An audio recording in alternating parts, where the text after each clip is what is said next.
नमस्कार मित्रों, जयराम जी की आप सभी का स्वागत करता हूं आपके अपने मधुरम हिंदी के इस डिजिटल प्लेटफॉर्म पर। मित्रों, जयशंकर प्रसाद जी की अद्वितीय कृति जिसका नाम है कामायनी, प्रकाशन हुआ 1935 ईस्वी में। 15 सर्ग हैं और उसमें से तीसरा सर्ग हमारे पाठ्यक्रम में है जिसका नाम है श्रद्धा सर्ग। श्रद्धा सर्ग को हम 20 पदों तक हमने पढ़ लिया था। आज हम उससे आगे की तरफ बढ़ रहे हैं। आशा करता हूं आप सभी मित्र जो है श्रद्धा सर्ग को लेकर अत्यधिक चिंतित नहीं होंगे, क्योंकि बहुत सरलता पूर्वक इसमें दो ही बातें हैं कि एक जो है निर्जन प्रदेश में मनु जो है बड़े चिंतित से विषाद में बैठे हुए हैं और सृष्टि के जल प्लावन में कहीं न कहीं वो बच गए हैं देव योग से, देव कृपा से, लेकिन अपनी उस पूरी संस्कृति और सभ्यता और नगर को नष्ट हुए देखकर बड़ा दुखी हैं और बड़े चिंतित से हैं। ऐसे समय में उन्हें गंधर्व राजकन्या या गांधार प्रदेश की जो कन्या है श्रद्धा का अचानक उधर से एक आगमन होता है और भेंट होती है और दोनों एक दूसरे से परिचय प्राप्त करते हैं और श्रद्धा मनु को फिर उन भावों से बाहर निकालना चाहती है जिसमें निराशा कूट कूट कर भरी हुई है। तो आइए हम इससे आगे की तरफ बढ़ते हैं और हमारा जो पद है उसको हम समझने का प्रयास करते हैं। आप सभी मित्रों से आग्रह है आपका ध्यान स्क्रीन पर रहे और मैं आपको समझाने का प्रयास कर रहा हूं।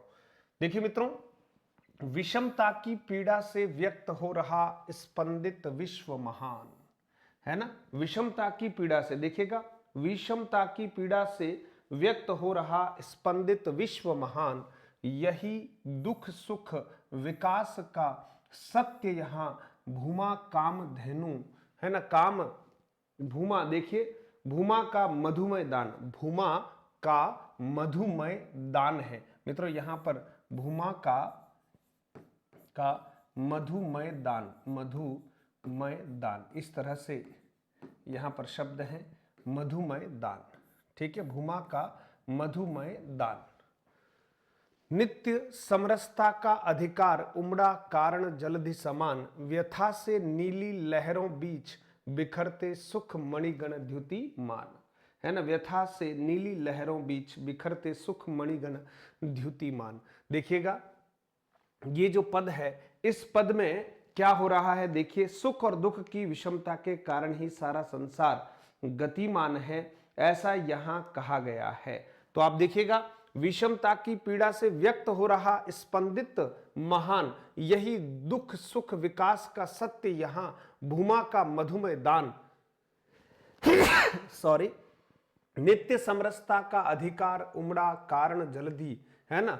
नित्य समरसता का अधिकार है और इसी कारण उमड़ा कारण जलधि, जलधि का मतलब आप जानते हैं क्या, समुद्र, सागर, ठीक है। सागर समान व्यथा से नीली लहरों बीच बिखरते सुख मणिगण द्युतिमान, है ना। द्युतिमान का मतलब चमकीले,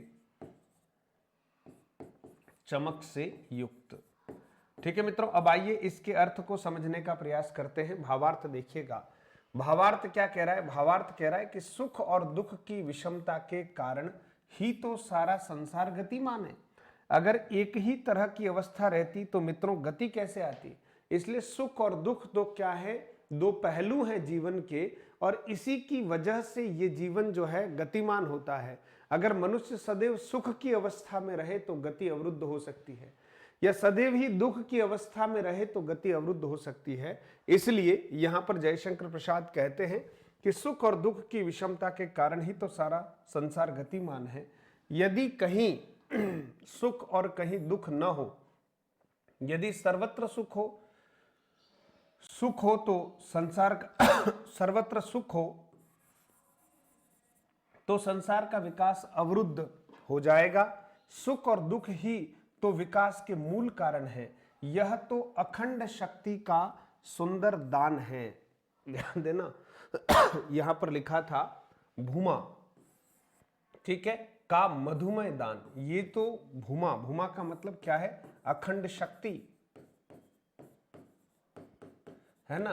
अखंड शक्ति का मधुमय दान है, ये तो अमृत के समान दान है इस अखंड शक्ति का, ठीक है, जो सृष्टि के विकास में सहायक है। मनुष्य सदैव दुखों से बचने का प्रयास करता है सुख प्राप्त करने के लिए साधना करता है। दुख निवारण तथा सुख साधन के इसी प्रयास के फलस्वरूप तो सभ्यता का इतना विकास हो पाया है। मनुष्य ने विद्युत, जल तथा अणुशक्ति को क्यों खोज निकाला? क्योंकि वह दुख से बचना चाहता है और सुख की प्राप्ति करना चाहता है। इसके साथ एक दूसरी बात भी ध्यान में रखनी चाहिए कि देव जाति का विनाश क्यों हुआ। एक बहुत बड़ा प्रश्न है कि आखिर प्रलय क्यों आया, है ना। देव जाति का विनाश क्यों हुआ? इसलिए कि उन्होंने केवल सुख की साधना की थी, उन्हें दुख का अनुभव नहीं हुआ था, है ना। इसलिए यहाँ जयशंकर प्रसाद जो है सुख और दुख को समान महत्व देते हुए जीवन को गतिमान रखने के लिए इन दोनों का होना अति आवश्यक मानते हैं। इसलिए सुख भी जीवन में उतना ही महत्व रखता है जितना कि दुख रखता है। ठीक है मित्रों, चलिए आगे बढ़ते हैं। लगे कहने मनु, कौन कहने लगे? मनु कहते हैं। क्या कहते हैं मित्रों, देखिएगा। लगे कहने मनु सहित विषाद, यानी मनु जो है वो कहते हैं, और किसको कहते हैं? मनु कहते हैं श्रद्धा को। मनु कहते हैं श्रद्धा से, ठीक है, क्योंकि दोनों के मध्य वार्तालाप हो रहा है। लगे कहने मनु सहित विषाद, मधुर मारुत से ये उच्छ्वास, अधिक उत्साह तरंग बाध, उठाते मानस में सविलास, किंतु जीवन कितना निरुपाय, लिया है देख नहीं संदेह, निराशा है जिसका कारण सफलता का वह कल्पित गेह। गेह का मतलब क्या है? शरीर। गेह का मतलब घर, यहां मित्रों, ठीक है। गेह का मतलब क्या है? घर, यानी ये तो कल्पित घर है। ये जो संसार है वो क्या है? कल्पना का घर है, ठीक है। और मनु कह रहे हैं श्रद्धा से कि मैंने इस संसार को अच्छे से देख लिया है, ये कितना क्षण भंगुर है ना। ये बिल्कुल इतना क्षण भंगुर है कि इसका अनुभव करते ही मन में वैराग्य की भावना जागृत हो जाती है। कहने लगे मनुष्य सहित विषाद, विषाद का मतलब बड़े दुख के साथ। मधुर मारुत से ये उच्छ्वास, अधिक उत्साह तरंग अबाध, उठाते मानस में सविलास, आनंद सहित, किंतु जीवन कितना निरुपाय है ना। लेकिन जीवन जो है वो बहुत क्या है? निरुपाय है मित्रों। जीवन में, है ना, जीवन में जो अपन सोचते हैं कि बहुत कुछ कर लिया जाएगा, लेकिन ऐसा नहीं है। निरुपाय का अर्थ यहां असहाय से भी है कि जीवन कितना असहाय है, असहाय है। लिया है देख नहीं संदेह, इन आंखों से ही इस बात को अच्छे से देख लिया गया है, अब मुझे कोई संदेह नहीं है। निराशा है जिसका कारण, और जिसका कारण क्या है? निराशा है मित्रों। तो आप देखेंगे कि इस पद में अगर हम देखें तो श्लेष और सांग रूपक अलंकार है ना। श्लेष उपमा सांग रूपक अलंकार है। श्लेष उपमा और सांग रूपक अलंकार की छटा दिखती है, ठीक है।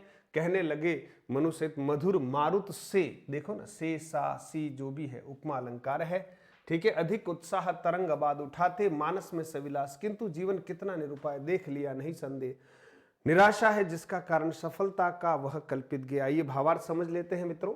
भावार्थ क्या कह रहा है देखिएगा।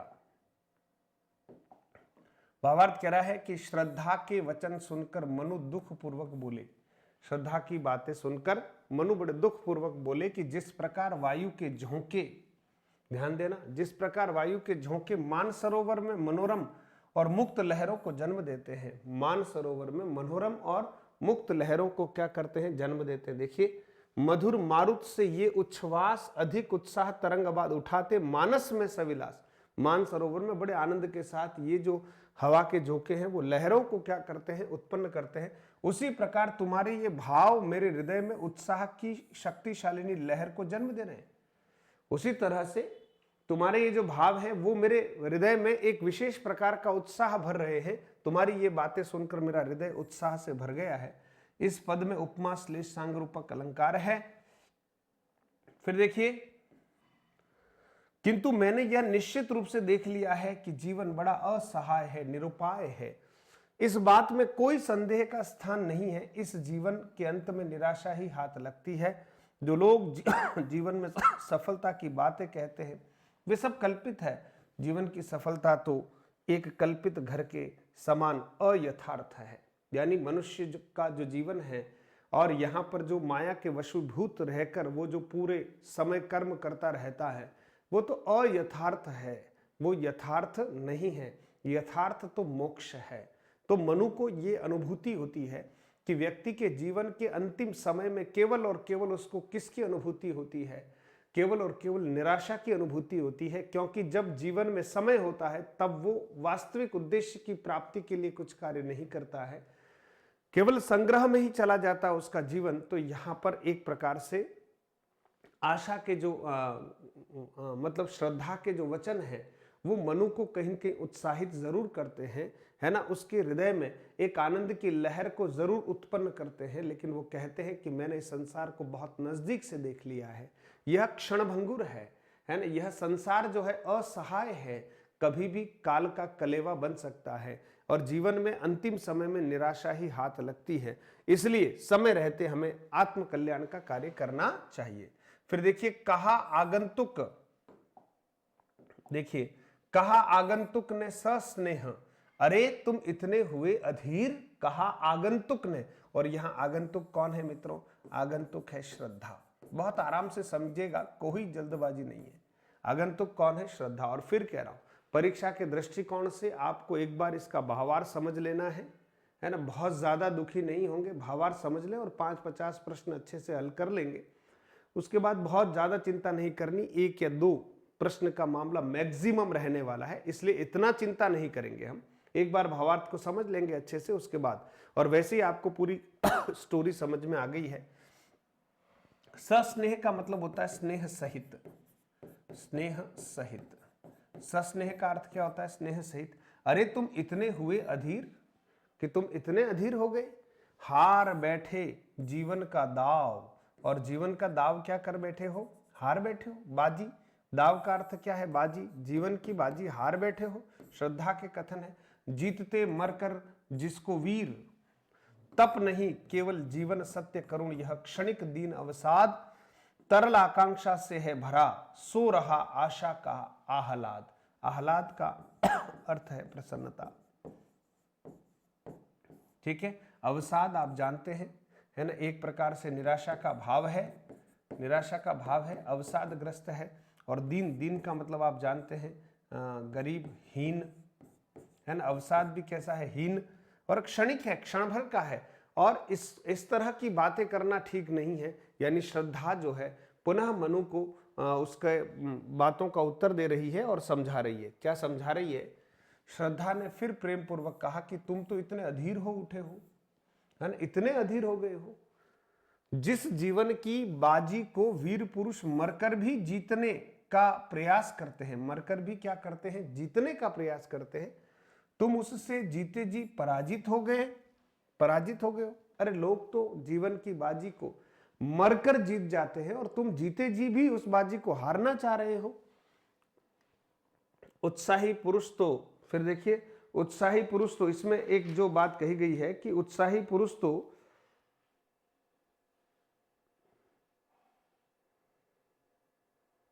है ना, अन्य वीर उत्साही पुरुष तो अन्य वीर, यहां पर देखिए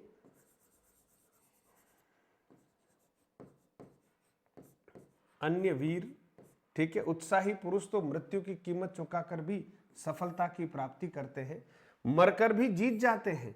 तपस्या हो नहीं, जीवन सत्य है, तुम्हें विरक्त होकर नहीं रहना चाहिए, बल्कि जीवन में अनुरक्त, अनुरक्त कर, बल्कि जीवन में क्या करना चाहिए मित्रों? अनुरक्त रहकर, है ना, अनुरक्त, अनुरक्त रहकर, रहकर विश्व कल्याण का मार्ग प्रशस्त करना चाहिए। दुख देने वाली यह दीनता, मित्रों दुख देने वाली यह दीनता और वेदना, वेदना क्षणभंगुर है। वेदना क्या है? क्षणभंगुर है। थोड़े काल के पश्चात तुम सब भूल जाओगे। इस समय तुम्हारे जीवन को सजीव इच्छाओं से उत्पन्न हुई आशा की प्रसन्नता हो रही है। इस समय तुम्हारे जीव को देखिए, इस समय अनुरक्त रहकर मार्ग प्रशस्त, दुख देने वाली यह दीनता और वेदना तो क्षणभंगुर है। थोड़े काल के पश्चात तुम सब भूल जाओगे। इस समय तुम्हारे जीवन को सजीव इच्छाओं से उत्पन्न हुई आशा की प्रसन्नता हो रही है। सजीव इच्छाओं से उत्पन्न आशा की प्रसन्नता हो रही है। निराशा और दुख ने तुम्हारे जीवन की इच्छाओं को दबा दिया है, किंतु शीघ्र ही तुम्हारी यह निराशा दूर होगी और तुम में सजीव आकांक्षाएं जाग उठेगी। यानी बड़ी उत्साहित करती है श्रद्धा किसको, मनु को, और फिर से संसार के निर्माण की ओर प्रशस्त करना चाहती है और निराशा के भाव से, है ना, मनु जो है वो निकल जाए और उसके भीतर आशा का संचार हो, इस तरह का प्रयास करती है। चलिए मित्रों आगे बढ़ते हैं। युगों की चट्टानों पर सृष्टि डाल पद चिन्ह चली गंभीर, देव गंधर्व असुर की पंक्ति अनुसरण करती उसे अधीर। भावार्थ यह है कि श्रद्धा, यहां भी श्रद्धा जो है वो मनु से कहती है, श्रद्धा मनु से, ठीक है, श्रद्धा मनु से कहती है कि युगों की चट्टानों पर सृष्टि डाल पद। देखिए श्रद्धा मनु से कह रही है कि संसार युग रूपी चट्टानों पर अपने, है ना, युगों की चट्टान, संसार युग रूपी चट्टान पर अपने गंभीर चरण चिन्ह छोड़ता हुआ विकसित हो रहा है। देवता असुर तथा गंधर्व सभी अधीर होकर उसी परिवर्तनशील विकास पथ का अनुसरण कर रहे हैं। यह संसार का नियम है, अनुसरण करती उसे अधीर। यह संसार का नियम है कि एक जाति विकास करती है और अपना इतिहास छोड़कर विलीन हो जाती है। एक जाति विकास करती है और अपना जो है इतिहास छोड़कर विलीन हो जाती है। इस नियम की अवहेलना नहीं की जा सकती। सृष्टि के लिए यह आवश्यक भी है। यानी सृष्टि में निरंतर परिवर्तन होता रहता है, सृजन के बाद प्रलय होता है। तो एक मानव जाति जब विकास अत्यधिक कर लेती है तो अपना इतिहास छोड़कर चली जाती है, और ये सृष्टि का चिरंतन नियम है और ऐसा होना ही चाहिए। इसलिए अभी जो जल प्रलय हुआ है उसको तुम उस रूप में मत लो, ये तो सृष्टि का एक नियम है, ऐसा होना ही था, इसलिए इतने व्यथित और दुखी न हो।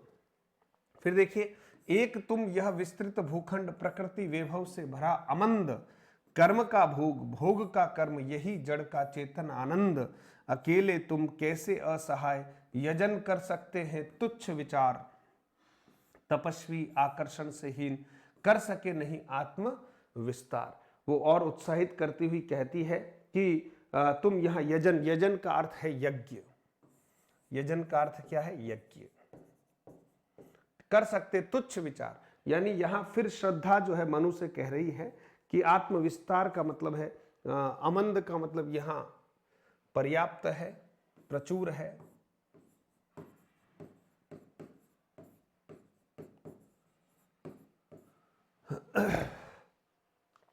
ठीक है। एक तुम यह विस्तृत भूखंड प्रकृति वैभव से भरा अमंद, कर्म का भोग भोग का कर्म यही जड़ का चेतन आनंद, अकेले तुम कैसे असहाय यजन कर सकते तुच्छ विचार, तपस्वी आकर्षण से हीन कर सके नहीं आत्मविस्तार। देखिए, एक तुम यह विस्तृत भूखंड, एक तुम हो, और श्रद्धा मनु से करे कि यहां पर एक अकेले तुम हो और इधर पृथ्वी का विशाल प्रसार है, विस्तृत भूखंड है।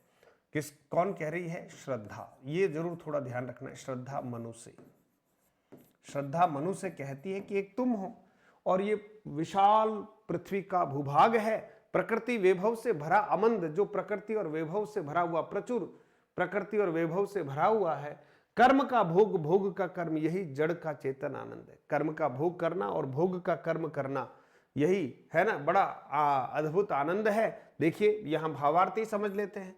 श्रद्धा मनु से कह रही है कि यहां पर एक अकेले तुम ही हो और इधर यह पृथ्वी का विशाल प्रसार है जो प्रचुर प्राकृतिक सौंदर्य से भरा हुआ है। कर्म का भोग करना चाहिए, उस भोग का व्यापक प्रभाव पड़ता है। कर्म के भोग में तथा उसके प्रभाव में ही हम जड़ प्रकृति से सजीव आनंद की प्राप्ति कर सकते हैं। यदि हम कर्म से विमुख हैं तो हमारे लिए प्रकृति का यह अपार सौंदर्य, अगर हम कर्म से विमुख हैं तो हमारे लिए यह प्रकृति का अपार सौंदर्य व्यर्थ है। हमारे लिए उसमें कोई सजीवता नहीं, हमारे लिए उसमें कोई सजीवता नहीं, कोई सरलता नहीं। यदि हम कर्म पथ पर चलते हैं तो यही जड़ प्रकृति हमें आनंदित करने में लगती है। हमारे प्रयास के फलस्वरूप इस प्रकृति के सौंदर्य में भी अधिक क्रांति आ जाएगी। कहने का मतलब कर्म का एक उपदेश दे रही है श्रद्धा, किसको, मनु को, कि ये पृथ्वी का भूभाग जो वैभव से भरा हुआ है, प्राकृतिक सौंदर्य और सुषमा से भरा हुआ है, इसलिए हम इस जड़ प्रकृति में अगर आनंद लेना चाहते हैं तो हमें कर्म का भोग करना चाहिए और कहीं न कहीं उसे उत्साहित करती हुई पुनः कर्म में प्रवृत्त करना चाहती है। तुम अकेले हो और असहाय हो, इसलिए तुम यज्ञ नहीं कर सकते। तुम अकेले हो और असहाय हो, इसलिए यज्ञ नहीं कर सकते। अकेले व्यक्ति द्वारा यज्ञ संपन्न होने का विचार अवांछनीय है। हे तपस्वी, तुम्हें किसी के प्रति कोई आकर्षण नहीं है, तुम्हें किसी से प्रेम नहीं है, इसलिए तुम अपनी शक्ति को नहीं जगा पाए। तुम्हें किसी से अभी प्रेम नहीं है, इसलिए तुम अपने भीतर की शक्ति को जगा नहीं पाए।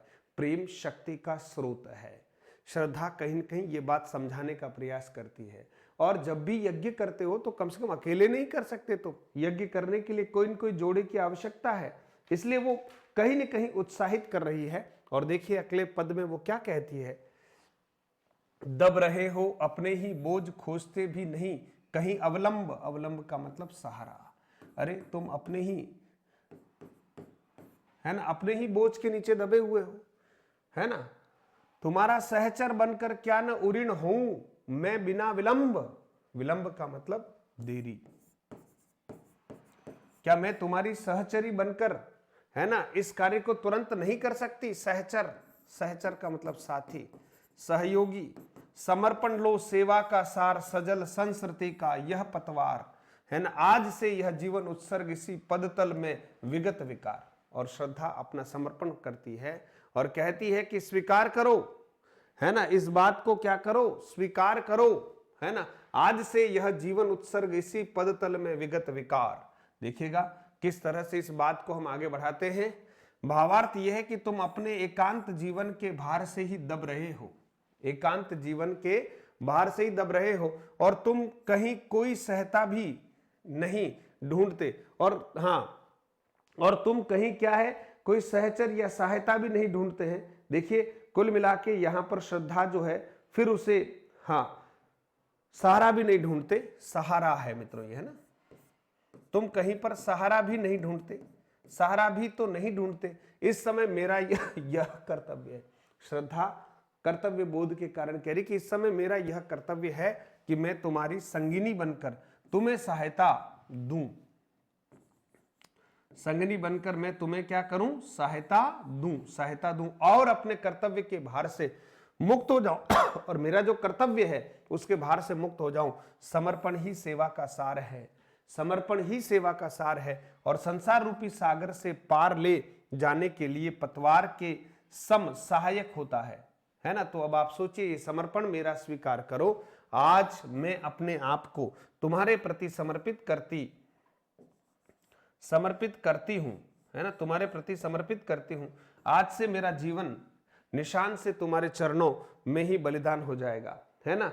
आज से मेरा ये जीवन निश्चल रूप से, है ना। हाँ यार देखिएगा कहीं कहीं शब्दों को लेकर थोड़ा सा मिसप्रिंट रहता है। निश्चल से, जीवन निश्चल से तुम्हारे चरणों में, बिल्कुल जीवन जो है निश्चल रूप से, है ना, निश्चल रूप से तुम्हारे चरणों में, बिना किसी छल कपट के ये जीवन जो है ना, निश्चल रूप से तुम्हारे चरणों में ही बलिदान हो जाएगा। यानी मैं अपना जीवन तुम्हें समर्पित करती हूं। आओ मिलकर सृष्टि का हम क्या करें, नवनिर्माण करें, है ना, भीतर आशा का संचार करें। इस तरह से तो कहीं न कहीं हम सृष्टि के नियमों का उल्लंघन कर रहे हैं। इसलिए मैं आज तुम्हें अपने आप को सौंपती हूं ताकि मैं अपने कर्तव्य के बोझ से क्या हो सकूं, मुक्त हो सकूं। ये मेरा कर्तव्य है कि मैं सृष्टि निर्माण में तुम्हारा सहयोग करूं, इसलिए बड़े निश्चल रूप से मैं अपने आप को तुम्हें समर्पित करती हूं, बलिदान करती हूं। फिर देखिए दया माया ममता लो आज, मधुरिमा लो अगाध विश्वास, हमारा हृदय एक निधि स्वच्छ तुम्हारे लिए खुला है पास। बनी संस्कृति के मूल रहस्य, है ना, बनी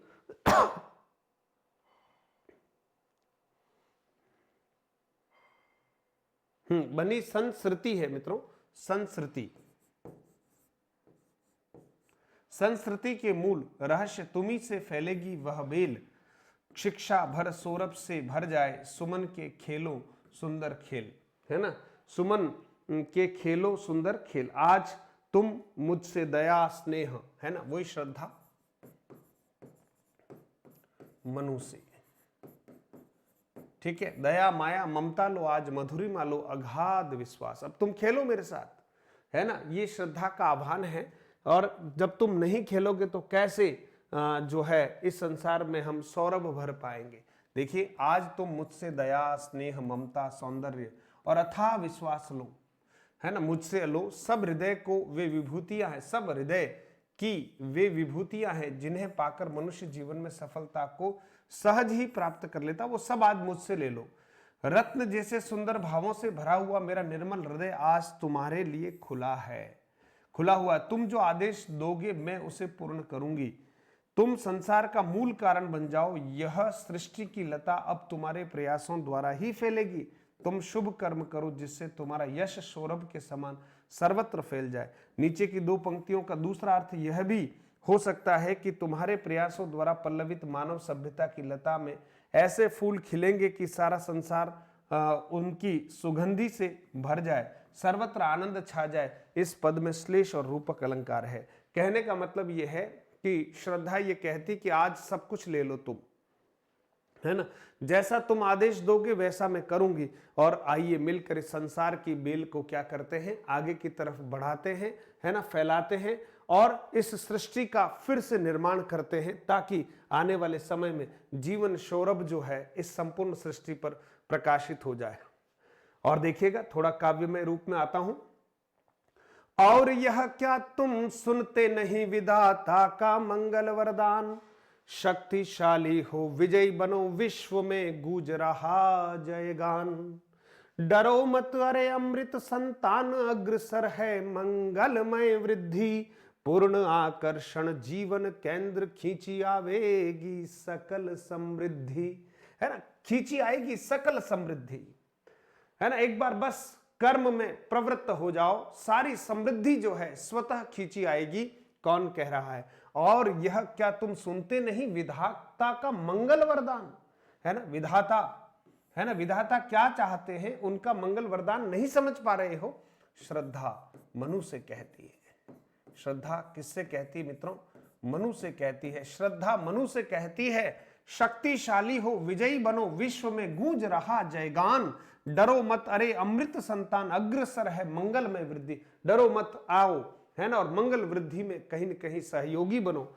और पूर्ण आकर्षण जीवन केंद्र खींची आवेगी सकल समृद्धि, सारी समृद्धि जो है वो खींची हुई आ जाएगी। भावार्थ क्या है? जीवन के प्रति लगाव उत्पन्न करने के लिए निराश मनु में विजयी बनने का मूल मंत्र फेंकते हुए, है ना, फूंकते हुए कर सकते हैं। मूल मंत्र फूंकते हुए श्रद्धा मनु से कहती है कि अरे मनु, क्या तुम ईश्वर का यह कल्याणकारी वरदान नहीं सुन रहे हो?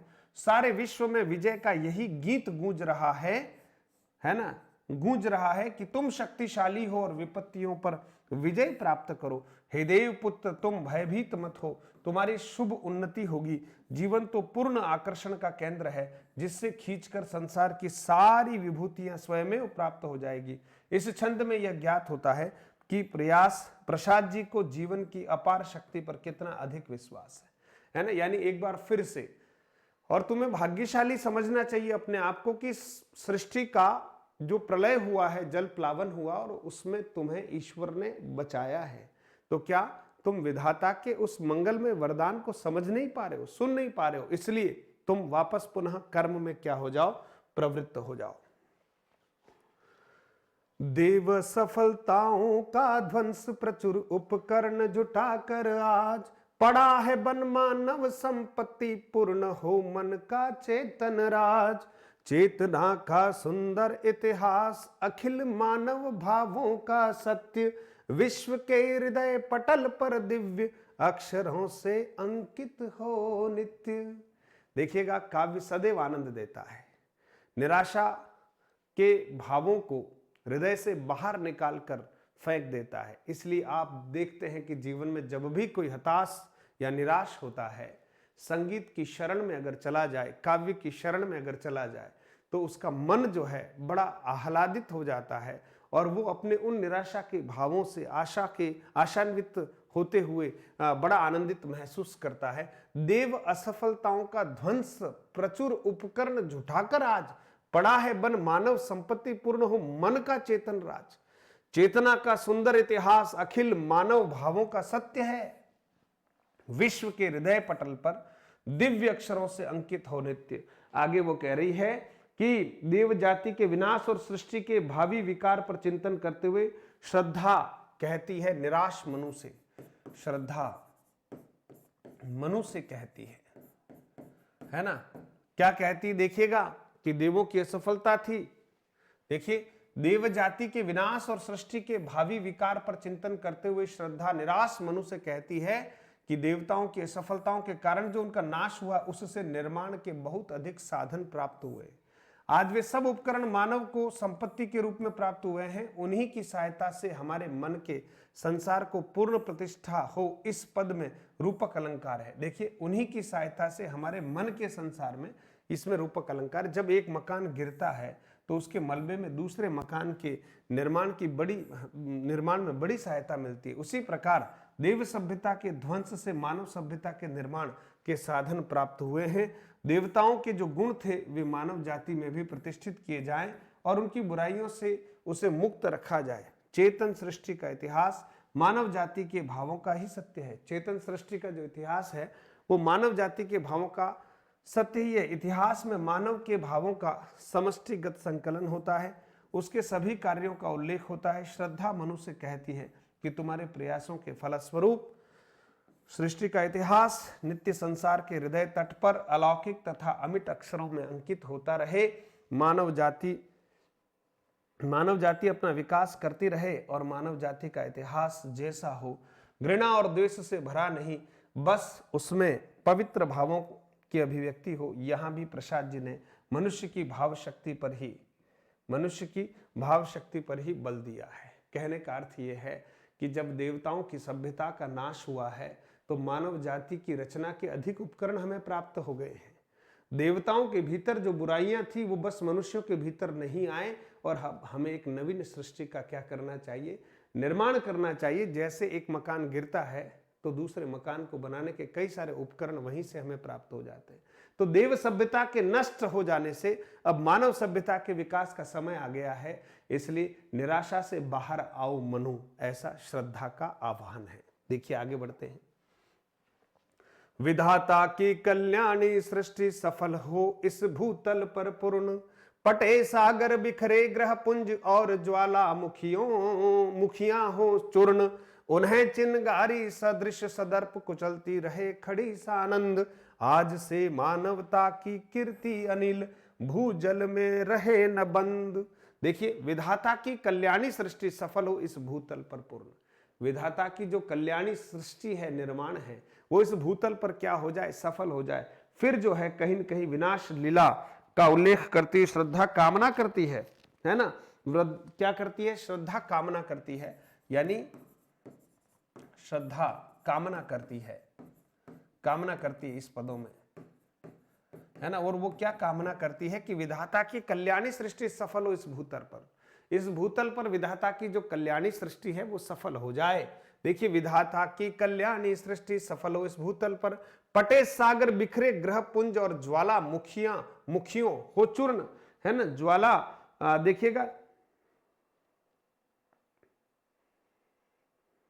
ठीक है, ज्वाला मुखियां हो चूर्ण, यानी टूट फूट हो जाए, चूर्ण चूर्ण हो जाए। उन्हें चिनगारी सदृश सदर्प यानी दर्प सहित अभिमान सहित कुचलती रहे खड़ी सानंद, आज से मानवता की कीर्ति, है ना, आज से मानवता की कीर्ति अनिल, है ना।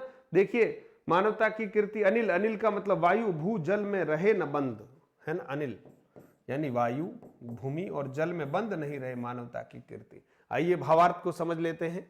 भावार्थ क्या कह रहा है कि विनाश लीला उल्लेख करते हुए श्रद्धा कामना करती है। विनाश लीला का उल्लेख करते हुए श्रद्धा क्या करती है? कामना करती है कि सृष्टि का सर्जन क्रम पुनः प्रारंभ हो तथा वायु जल आधिपत्य समाप्त हो, ब्रह्मा की कल्याणमयी मानव सृष्टि इस धरती पर पूर्ण हो और सफल हो। चाहे सागर पर जाए, चाहे नक्षत्रों के समूह छिन्न भिन्न हो जाए, चाहे सागर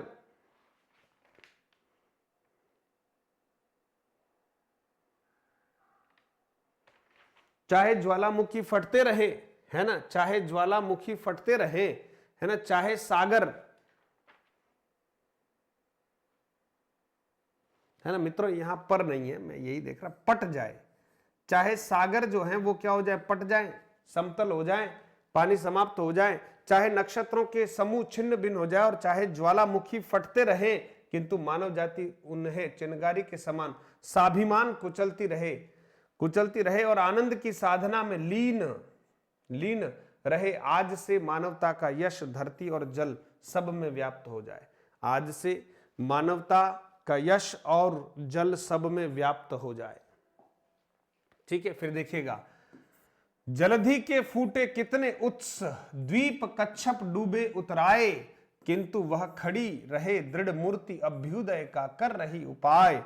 विश्व की दुर्बलता बल बने, पराजय का बढ़ता व्यापार, हंसाता रहे उसे सविलास, शक्ति का क्रीड़ामय संचार। देखिए किस तरह से श्रद्धा जो है वो आशान्वित होती है और वो कहती है कि कहीं न कहीं जलधि में फूटे कितने उत्स द्वीप। ठीक है, श्रद्धा, ठीक है, श्रद्धा कहती है, कामना करती है कहीं न कहीं, है ना। और वो क्या कहती है, जलधि में फूटे कितने उत्स, उत्स का मतलब होता है झरने, है ना। कितने उत्स, उत्स का मतलब क्या है, झरने, है ना, झरने। द्वीप आप जानते ही नहीं है। कच्छप डूबे उतराए, किंतु वह खड़ी रहे दृढ़ मूर्ति अभ्युदय का कर रही उपाय। विश्व की दुर्बलता बल बने, विश्व की ये जो दुर्बलता है वो बल बने, है ना। पराजय का बढ़ता व्यापार, हंसाता रहे उसे सविलास, शक्ति का क्रीड़ामय संचार। देखिए मित्रों, यहां है भावार्थ क्या है। भावार्थ यह है कि चाहे संसार के कितने ही झरने फूट पड़े और इसमें द्वीप कछुओं के समान डूबने उतरने लगे, किंतु मानवता अचल मूर्ति के समान बनी रहे और भौतिक उन्नति के लिए सदैव प्रयत्नशील रहे। ये श्रद्धा जो है चिंतन करती है। प्रसाद पर आध्यात्मिकता का गहरा रंग बताया जाता है, यानी जयशंकर प्रसाद। आध्यात्मिकता के संबंध में प्राय यह कहा जाता है कि यह संसार की भौतिक समृद्धि की उपेक्षा की दृष्टि से देखती है। प्रसाद जी ने संसार को भौतिक उन्नति पर विशेष आस्था प्रकट की है। संसार की दुर्बलता ही मानव का बल बनकर उसे शक्ति प्रदान करे। पराजित होने पर मानव जाति विषाद से ग्रस्त न हो, बस वह उसमें शक्ति का संचार करे और उसे आनंद प्रदान करती रहे, यानी मानव जाति बहुत सबल बने। किसी कार्य में पराजित होने पर उसे यह प्रेरणा मिले कि इस कार्य को करने के लिए और भी अधिक शक्ति तथा साधना की आवश्यकता है। यह इस आवश्यकता की पूर्ति करे, इसलिए यह कहा है कि पराजय उसमें शक्ति को तरंगित करे। पराजय उसमें शक्ति को क्या करे, तरंगित करे। तो मित्रों, आप यहां पर इस बात को अच्छे से समझते हुए देखें कि यहां मानवता को, मनुष्य सभ्यता को, मानव सभ्यता को अधिक सुदृढ़ बनाने की आकांक्षा की गई है प्रसाद जी के द्वारा। और कहा गया है कि मनुष्य जो है वो काफी भौतिक उन्नति करे, है ना। और कभी अगर अपने लक्ष्य को प्राप्त नहीं कर पाए तो ये चिंतन करे कि हाँ, इसे और अधिक शक्ति के साथ पूर्ण किया जा सकता है। तो बड़ा आशान्वित करने वाली पंक्तियां हैं मित्रों। फिर देखिएगा, शक्ति के विद्युत कण, है ना, शक्ति के विद्युत कण जो व्यस्त बिखर, शक्ति के विद्युत कण जो व्यस्त विकल बिखरे हैं, हो निरुपाय, वही असहाय, समन्वय उसका करे, समस्त विजयिनी मानवता हो जाए। और समस्त विजयिनी मानवता हो जाए, ये अंतिम पंक्तियां हैं कि समन्वय करे, समन्वय उसका करे, समस्त विजयिनी मानवता हो जाए, यानी मानवता जो है वो क्या हो जाए, विजयी हो जाए, है ना। मानवता जो है वो क्या हो जाए, विजयी हो जाए। श्रद्धा सर्ग की अंतिम पंक्तियां हैं। आइए इसको समझने का प्रयास करते हैं। आज उस शक्ति के बिजली के कण, विद्युत कण, ठीक है, कण अशक्त होकर इधर उधर बिखरे हुए हैं। आज शक्ति के बिजली के कण अशक्त होकर इधर उधर बिखरे हुए हैं।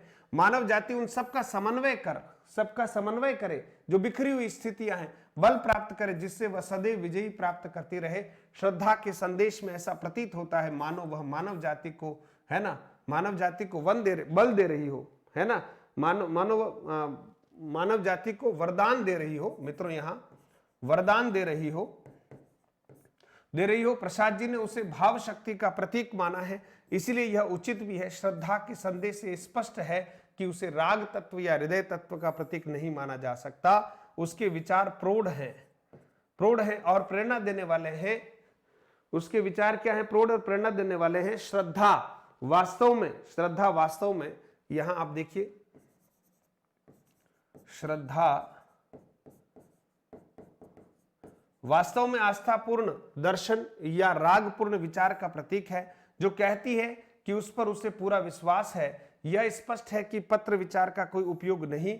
विचार सभी जीवन को विकसित करता है, सभी के जीवन को विकसित करता है, विचार सभी के जीवन को क्या करता है मित्रों, विकसित करता है। जब व्यक्ति के हृदय की संपूर्ण शक्ति उसके साथ होती है। श्रद्धा का चरित्र विश्वासपूर्ण और कर्मशील आदर्श विचार का भी प्रतीक है। श्रद्धा के व्यक्तित्व को पूरी तरह से समझने के लिए इसी दृष्टि से उस पर विचार होना चाहिए। आज श्रद्धा है ना, आज श्रद्धा के संदेश के विरोध में अणुशक्ति का भयानक खतरा दिखाई दे रहा है। आज विद्युत कणों का समन्वय मित्रों, विद्युत कणों का समन्वय नहीं, उनका विभाजन भी किया जा रहा है। कहने का अर्थ यह है कि अंतिम पंक्तियों के माध्यम से श्रद्धा का एक संदेश जो है वो प्रसाद जी यहां पर कहना चाह रहे हैं कि शक्ति के विद्युत कण जो व्यस्त विकल बिखरे हैं, शक्ति के जो हमारे पुंज हैं, कण हैं, वो इधर उधर व्याकुल हुए बिखरे पड़े हैं, उनका समन्वय करें, है ना, और समन्वय करके उसको क्या करें, मानव जाति जो है ना, मानव जाति जो है विजयिनी बने, इसके लिए उसका उपयोग करें। लेकिन मित्रों कहीं न कहीं प्रसाद जी के मन में वो वाली बात भी है कि ये जो संसार है अणुशक्ति से संपन्न बनता जा रहा है, तो कहीं विध्वंस की स्थितियां भी न हो। तो इस तरह से श्रद्धा के संदेश के साथ ये श्रद्धा सर्ग जो है मित्रों संपूर्ण होता है। और कुछ प्रमुख प्रश्न आपके सामने में रखने का प्रयास कर रहा हूं। बहुत ज्यादा चिंतित नहीं होना है, कक्षा को एक बार पुनः देख लीजिएगा, भावार्थ आपको मोटा मोटी समझ में आ जाता है। उसके बाद कुछ प्रश्न आपके सामने रख रहा हूं, और भी प्रश्न टेस्ट सीरीज में भी हमारे आने वाले हैं, तो आप उसको अच्छे से है ना कर लीजिएगा, लगभग आपका काम पूरा हो जाएगा। चलिए देखते हैं, कामायनी का श्रद्धा सर्ग किस क्रमांक का सर्ग है मित्रों? 15 सर्ग हैं, उसमें से कौन से क्रमांक का सर्ग है मित्रों? तीसरे क्रमांक का सर्ग है, या तीसरे स्थान पर आने वाला सर्ग है ना। इसलिए कहा कि कामायनी का जो प्रारंभ है मनु की चिंता से होता है ना। हाँ, और फिर श्रद्धा जो आती है वो आशा के रूप में कहीं न कहीं, है ना। तो चिंता, आशा, श्रद्धा, फिर काम, वासना, फिर क्या होता है, कर्म, है ना। काम, वासना, कर्म, लज्जा, ईर्ष्या, ईड़ा, और इस तरह से आगे की तरफ हम बढ़ते हैं। तो मित्रों देखिएगा, बहुत अच्छे रूप में हम यहां पर बात कर रहे हैं। कामायनी नामकरण किस आधार पर किया गया मित्रों? तो कामायनी का नामकरण श्रद्धा के नाम पर किया गया है, ठीक है। फिर देखिएगा, काम गोत्रजा किसे कहा गया है मित्रों? काम गोत्रजा श्रद्धा को कहा गया है। काम गोत्रजा किसको कहा गया है? काम गोत्रजा श्रद्धा को कहा गया है। श्रद्धा को किसकी पुत्री माना गया है? कामदेव और रति की पुत्री माना गया है। हताश निराश मनु को पुनः जागृत कौन करती है? हताश निराश मनु को पुनः जागृत कौन करती है? श्रद्धा। श्रद्धा सर्ग की पूर्व पीठिका किसे माना गया है? श्रद्धा सर्ग की पूर्व पीठिका उर्वशी को माना गया है। मित्रों छोटे छोटे प्रश्न हैं। फिर देखिएगा, श्रद्धा सर्ग का प्रारंभ किन पंक्तियों से होता है? कौन तुम संस्कृति जलनिधि तीर तरंगों से फेंकी मणि एक, इनसे जो है श्रद्धा सर्ग का प्रारंभ होता है। श्रद्धा सर्ग की अंतिम पंक्तियां कौन सी है? समन्वय उसका करें समस्त विजयिनी मानवता हो जाए। ये श्रद्धा सर्ग की अंतिम पंक्तियां हैं। श्रद्धा सर्ग का प्रमुख छंद कौन सा है मित्रों? तो श्रद्धा सर्ग का प्रमुख छंद जो है लावणी छंद है मित्रों, ठीक है। श्रद्धा किस प्रदेश की कन्या थी? गांधार प्रदेश की या गंधर्व प्रदेश की राजकन्या थी? गंधर्व प्रदेश की राजकन्या थी, और उसको ललित कलाएं सीखने का बड़ा शौक था और भ्रमण का बड़ा शौक था, है ना। ललित कलाएं सीखने का बड़ा शौक था, भ्रमण का बड़ा शौक था, और उसे एक सफेद मेमना जो है वो बहुत प्रिय होता है, ठीक है मित्रों। फिर देखिए, मनु किसका प्रतीक है मित्रों? मन का प्रतीक है। श्रद्धा किसका प्रतीक है? हृदय का प्रतीक है। फिर देखिए, मानव कुमार के माता पिता कौन? श्रद्धा, मनु और श्रद्धा मानव कुमार के माता पिता का नाम है। आसुरी शक्ति के प्रतीक कौन है? आकुली व किरात जो है वो आसुरी शक्ति के प्रतीक हैं, है ना। और कामायनी का प्रधान रस कौन सा है मित्रों? शांत रस है। कामायनी का प्रधान रस कौन सा है? शांत रस है। और इसी तरह से आप देखेंगे कि श्रद्धा सर्ग हमने पूरा कर लिया है। कुछ प्रश्नों के साथ भी और भी प्रश्नों का आप अभ्यास कीजिएगा, और प्रश्न जो हैं आपको टेस्ट सीरीज में दिए जा रहे हैं। तो आप सभी को बहुत बहुत धन्यवाद, और आप इन सब चैनल से जुड़ सकते हैं। जो मित्र जिस तरह की स्थिति और हमारी PDF यहाँ अभी आपको उपलब्ध करवा दी जाएगी और लगभग हमारी पीडीएफ जो है टेलीग्राम चैनल पर हम जरूर डालते हैं। तो आप सभी मित्रों का बहुत बहुत धन्यवाद, आभार। जय हिंद, जय भारत। और श्रद्धा सर्ग से संबंधित आने वाले प्रश्न आपके सही होंगे निश्चित तौर पर। एक बार पुनः सरसरी दृष्टि से ही सही आप वीडियो को एक बार पुनः देख लें और निश्चिंत रहें, अच्छा होगा। धन्यवाद।